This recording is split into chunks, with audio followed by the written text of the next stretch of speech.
తెలంగాణలో అతిపెద్ద ప్రసిద్ధ పుణ్యక్షేత్రమైన వేములవాడ రాజరాజేశ్వర స్వామివారి దేవస్థానం మహాశివరాత్రి వేడుకలు ప్రారంభమయ్యాయి.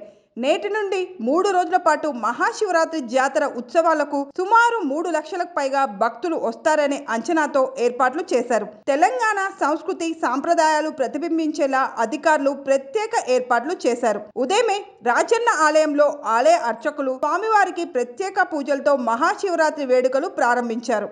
శివరాత్రి జాతర కోసం ఎలాంటి ఇబ్బందులు తలెత్తకుండా ప్రత్యేకంగా 1500 మంది పోలీసులతో భద్రతా పరంగా ఏర్పాట్లు చేశారు.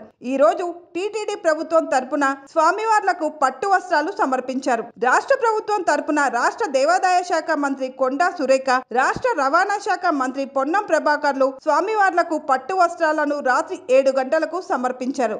అలాగే అనాదిగా వస్తున్న ఆచారం సాంప్రదాయం ప్రకారం ఇవాళ రాత్రి 7:30 శ్రీ వేములవాడ రాజరాజేశ్వర స్వామివారి దంపతులకు తిరుమల తిరుపతి అర్చక బృందం అధికారులు రాజన్నకు పట్టు వస్త్రాలు సమర్పించనున్నారు. శివరాత్రి సందర్భంగా రాజన్న ఆలయాన్ని రంగురంగుల పూలతో అలంకరించారు. ఈ సందర్భంగా భక్తులు కోడెమొక్కులు చెల్లించుకొని స్వామివారిని దర్శించుకుంటున్నారు. రేపటి మహాశివరాత్రి పర్వదినం రోజున ఉదయం స్వామివారికి ప్రత్యేక పూజలు నిర్వహించిన అనంతరం సాయంత్రం స్వామివారి కళ్యాణ మండపంలో అనువంశిక ఆలయ అర్చకులచే మహాలింగార్చన ఉంటుంది. రాజన్న క్షేత్రంకు తెలంగాణ రాష్ట్రం నుండి కాకుండా ఆంధ్రప్రదేశ్, మహారాష్ట్ర, ఛత్తీస్గఢ్ నుంచి వేలాది మంది భక్తులు స్వామివారి దర్శనం కోసం తరలి వస్తారు.